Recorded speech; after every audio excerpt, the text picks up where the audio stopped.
The Deadly Web: How Fentanyl Became the World's Most Dangerous Drug Crisis in 2025. This single pill contains enough poison to kill 500 people. In 2025, it's easier to buy than aspirin, and the people making billions from it, they're closer than you think. I'm about to show you the real story behind 2025's fentanyl crisis. Not just the numbers you see on the news, but the actual human stories, the international conspiracy, and the surprising reason why deaths dropped 27% last year, only to surge again this year. We'll follow the deadly supply chain from Chinese labs to Mexican cartels to American streets. By the end of this video, you'll understand how a drug 50 times deadlier than heroin became America's #1 killer and why the solution might shock you. Let's start with Crystal, a 39-year-old mother who threw away 2 years of sobriety for a drug she didn't even know she was taking. The human cost. Crystal Quigley had been clean for 2 years. She had her life back, her family back. But in early 2025, she made a decision that changed everything. I threw away all I had going for myself because I never felt worthy, she wrote later. I never felt worthy of being comfortable sober. Meet Brian Emery. For nearly 3 years, he lived on the streets of San Francisco, his body and mind ravaged by fentanyl. A near fatal overdose in 2023 became his wake up call. Today, he's sober. The most powerful thing, Brian says, is admitting you need help. These aren't isolated stories. In 2024, 80,391 Americans died from drug overdoses.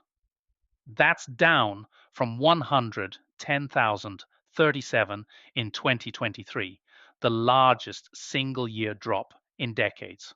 But here's what the headlines don't tell you. That's still equivalent to a Boeing 747 crashing every single day. And fentanyl was involved in 67% of those deaths. Why is fentanyl so deadly? It's 50 to 100 times more potent than morphine. A few milligrams, less than a grain of salt, can shut down your breathing in minutes. The drug is so powerful that first responders have overdosed just from touching it. Quiz question. What percentage of overdose deaths in 2024 involved fentanyl? A, 45%, B, 67%, C, 85%. The global web. But here's what the news won't tell you. This isn't just an American problem. It's a carefully orchestrated international operation that starts 7,000 miles away in China. Take Hubei-Ox Biotech Company Limited, a chemical company in Wuhan. From 2016 to 2023, they sold and shipped 11 kilograms of fentanyl precursors to the United States. These chemicals were falsely declared as furniture parts and other innocent items. 11 kilograms might not sound like much, but that's enough raw material to produce millions of deadly doses. Chinese companies remain the largest suppliers of precursor chemicals. Even when authorities crack down, these suppliers adapt. They modify customs labels, use alternative shipping routes through South Korea, and constantly develop new chemical variants to stay ahead of regulations. The chemicals arrive in Mexico, where two cartels dominate the trade: the Sinaloa cartel and the Jalisco New Generation cartel. Their labs have become sophisticated operations, some using industrial scale equipment that can produce thousands of pills per hour. In December 2024, Mexican authorities made their largest fentanyl seizure in history, over 1 metric ton of pills. But for every lab they shut down, another appears. The profits are simply too enormous. The money flows through an equally complex network. Chinese money laundering organizations use underground banking systems, moving cash through trade in electronics and vaping devices. They use mirror transfers where money never actually crosses borders. It just changes hands in different countries. The US financial system gets exploited at every stage. Cartels use money services businesses, peer to peer payments, and shell companies to move billions in drug profits. Some of these transactions happen through systems you probably use every day. Quiz question. Which country is the primary source of fentanyl precursor chemicals? A. Mexico. B. China. C. India. The new threats. Just when you thought fentanyl was the worst it could get, something even deadlier emerged in 2025. They're called nitazenes, and they make fentanyl look tame. The United Nations identified 13 different nitazenes in 2023, up from just one in 2019. In Scotland, deaths involving these substances jumped from 1 in 2022 to 23 in 2023, 2023. The Australian Criminal Intelligence Commission warns that even the smallest amount can cause an overdose. But there's another crisis happening alongside fentanyl. It's called xylazine, nicknamed Tranq. It's a veterinary sedative that's increasingly mixed with fentanyl. Between 2019 and 2022, fatal overdoses involving xylazine increased by 276%. Xylazine causes horrific wounds that don't heal, even in people who don't inject drugs. Worse, naloxone, the overdose reversal drug, doesn't work against xylazine. In 2024, something even more dangerous appeared, medetomidine. Philadelphia emergency rooms report that their withdrawal protocols, which worked during the xylazine era, are now significantly less effective. The median improvement in withdrawal symptoms dropped from 9 points to just 4 points. These adulterants turn an already deadly drug into something nearly impossible to treat. Emergency responders describe scenes where multiple doses of naloxone barely keep people alive. Quiz question. By how much did xylazine related overdose deaths increase between 2019 and 2022? A. 276%, B. 150%, C. 340%. The global response.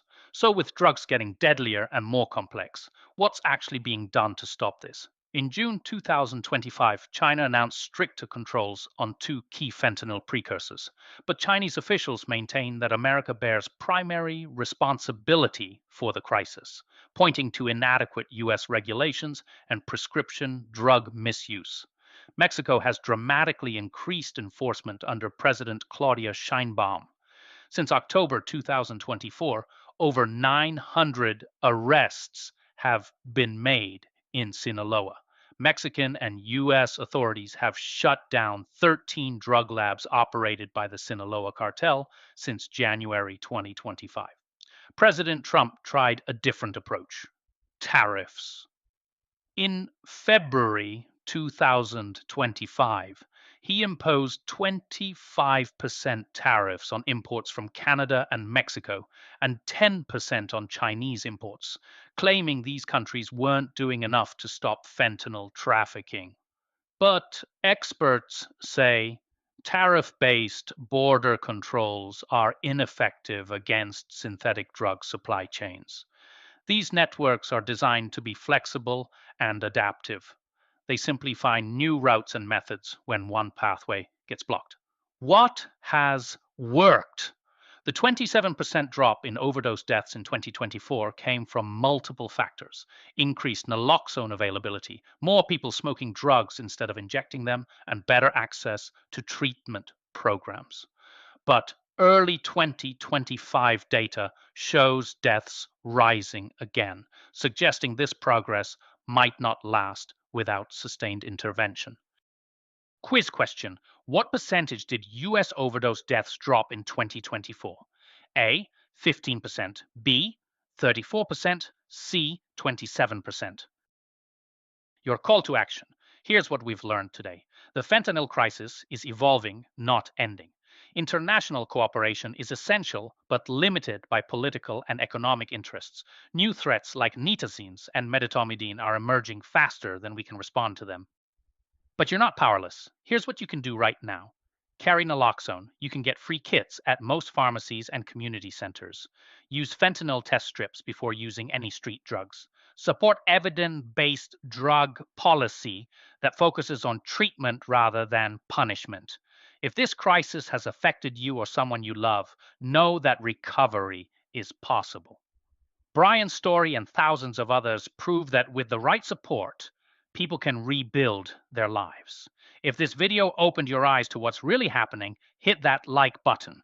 The algorithm needs to push this life-saving information to more people. Subscribe if you want to stay informed about issues that matter. And if you want to understand how other global crises connect to this one, check out our other video on international crime networks. Drop a comment if you've been personally affected by this crisis, or if you have questions about anything we covered. This conversation doesn't end here. Together, we can make a difference. Remember, help is available. If you or someone you know needs support, the SAM HSA National Helpline is available 24/7 at 1-800 662 4357. Stay safe, stay informed, and thank you for watching.